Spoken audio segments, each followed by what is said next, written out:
4f5 रह जाएगा, और dy3 प्लस में क्या रह जाएगा आपका 4f9 रह जाएगा। तो देखो 4f9 को क्या लिख सकते हैं 4f14 माइनस 5। इसका मतलब क्या है, देखो x इलेक्ट्रॉन fx इलेक्ट्रॉन तो इसमें हो गए 4f5 sm3 प्लस में, और sm ये dy3 प्लस में कितने हो गए 4f14 माइनस 5, 14 माइनस 5 9 हो गया। तो इन दोनों का जो है सेम कलर होता है, दोनों का सेम कलर होता है। दोनों का सेम कलर क्यों है, क्योंकि x और f14 माइनस x दोनों में क्या होता है सेम कॉन्फ़िगरेशन आती है, ठीक है। इसी तरीके से यहाँ पर येलो कलर आता है सेम दोनों का, कैसा कलर आता है येलो कलर आता है।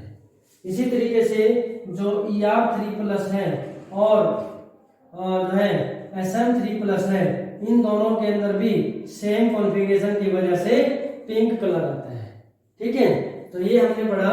एक वेरी इंपॉर्टेंट क्वेश्चन जो है वो बच गया हमारा यहाँ से, वो क्या है, वेरी इंपॉर्टेंट क्वेश्चन हमारा जो बचता है वो ये है कि हमने बोला कि ऑक्सीडेशन स्टेट जो है जो lanthanoids show limited oxidation state, ठीक है। क्वेश्चन अगर ऐसे बनाए why lanthanoids show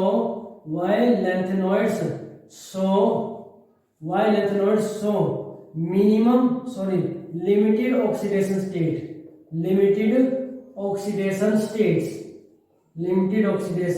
states. Answer this is due to reason that there is large energy gap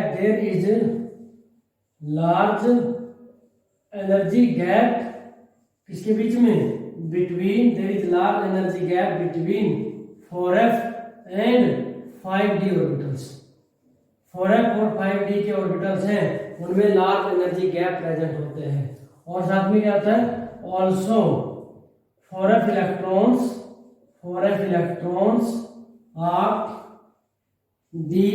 are deeply buried inside the atom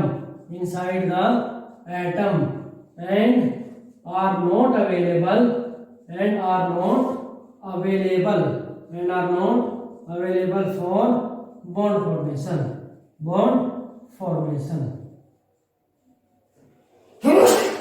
sorry, ये हो गया। अब हम बात करेंगे एक्टिनॉइड्स की थोड़ा सा। एक्टिनॉइड की जो सीरीज है उनकी जो इलेक्ट्रॉनिक कॉन्फ़िगरेशन है वो आपको मैं सेंड कर दूंगा। तो अभी हम जो क्वेश्चन इंपॉर्टेंट स्टडी करेंगे, एक तो जैसे लैंथेनॉइड में है एक्टिनॉइड कॉन्ट्रैक्शन भी होता है। एक्टिनॉइड कॉन्ट्रैक्शन में क्या होता है, ये में क्या होगा regular decrease in atomic and ionic radius.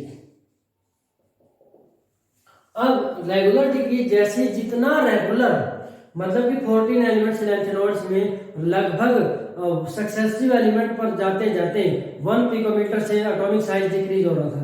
यहाँ पर भी एक्टिनॉइड कॉन्ट्रैक्शन तो होता है, but this decrease in atomic and ionic radius is not similar to lanthanoid. उसके जैसा स्मॉल डिक्रीज नहीं है, यहाँ पर लार्ज डिक्रीज होता है थोड़ा। तो इसीलिए इसके अंदर ये लार्ज डिक्रीज क्यों होता है, लार्ज डिक्रीज होता है due to poor shielding effect of 5f। वहां पे 4f ऑर्बिटल थे, यहाँ पे 5f ऑर्बिटल है।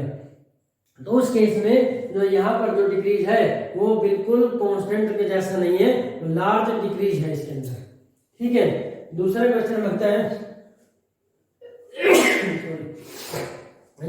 बनता है ऑक्सीडेशन स्टेट का। क्वेश्चन है actinoids show large number of variable oxidation states। इसका कारण क्या है, answer this is due to small energy gap between इसके बीच में 5f 6d and 7s orbitals. एक तो ये हो गया, also 5f orbitals being larger in size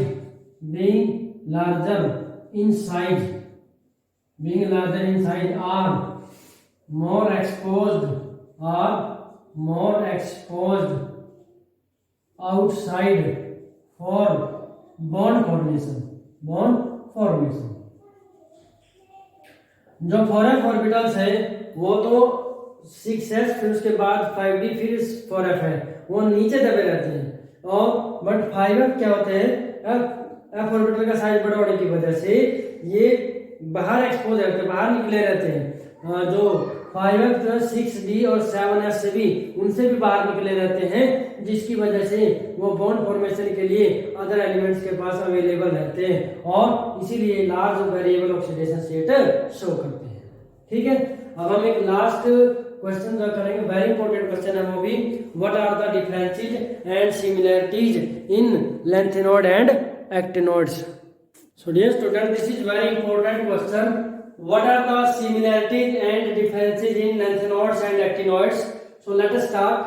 Similarities in lanthanoids and actinoids. First point, both show mainly oxidation state of +3. दोनों जो है mainly +3 oxidation state show करते हैं। Both are electropositive and very reactive. दोनों electropositive पॉजिटिव चार्ज कंटेनिंग होते हैं और दोनों रिएक्टिव होते हैं। Both exhibit magnetic and spectral properties. दोनों में मैग्नेटिक प्रॉपर्टीज होती है और स्पेक्ट्रा शो करते हैं। बोथ शो कॉन्ट्रैक्शन का मीनिंग है lanthanoid show lanthanoid contraction and actinoid show actinoid contraction. Differences are very important. First point, lanthanoid जो है +3 ऑक्सीडेशन स्टेट के अलावा कुछ केसेस में +2 और +4 भी शो करते हैं, जबकि एक्टिनॉइड्स +3 के अलावा हायर ऑक्सीडेशन स्टेट +4, +5, +6, +7 भी शो करते हैं। Second point, most of their ions are colourless. Lanthanoids के ज्यादातर आयंस कलरलेस होते हैं, बट इसके मोस्टली आयंस कैसे होते हैं, कलर्ड होते हैं। They have less tendency towards complex formation. तो लैंथेनॉइड्स जो एलिमेंट हैं वो कॉम्प्लेक्स फॉर्मेशन जो है वो बहुत कम करते हैं, कोऑर्डिनेशन कंपाउंड फॉर्मेशन बहुत कम करते हैं, जबकि एक्टिनॉइड्स ज्यादा करते हैं। फोर्थ पॉइंट, लैंथेनॉइड के ऑक्साइड्स और हाइड्रोक्साइड वेरी लेस बेसिक होते हैं और एक्टिनॉइड्स के ऑक्साइड और हाइड्रोक्साइड मोर बेसिक होते हैं। Do not form oxocations. ये ऑक्सोकैटायंस नहीं बनाते और ये ऑक्सोकैटायंस बनाते हैं। ऑक्सोकैटायन जैसे एलिमेंट है, एलिमेंट के साथ ऑक्सीजन का ऑक्साइड के ऊपर पॉजिटिव चार्ज है, कैटायन आ जाए, वो ऑक्सोकैटायन होते हैं। वेरी इंपॉर्टेंट पॉइंट सिक्स्थ, जो लैंथेनॉइड्स में 14 एलिमेंट में से प्रोमीथियम ऐसा एलिमेंट है जो रेडियो एक्टिव है और वो मैन मेड एलिमेंट है, man made radio active element है। और ये एक्टिनॉइड के सारे एलिमेंट जो है वो रेडियो एक्टिव इन नेचर होते हैं। लास्ट पॉइंट, इनकी मैग्नेटिक प्रॉपर्टीज को आसानी से एक्सप्लेन किया जा सकता है और इनकी मैग्नेटिक प्रॉपर्टीज को एक्सप्लेन आसानी से नहीं किया जा सकता, ये कॉम्प्लेक्स होती है, उसकी जो मैग्नेटिक प्रॉपर्टीज वो ज्यादा कॉम्प्लेक्स होती है। So dear students, we have completed F block complete in one shot. So you have to watch this video carefully and learn important points where force is given. जहाँ पे force दिया गया, जहाँ पे पॉइंट आउट किया गया, उन points को बिल्कुल ध्यान में रखना है और आपको अच्छे से इसको तैयार करना है। This is enough for today. With this unit is over. Thank you and have a nice day.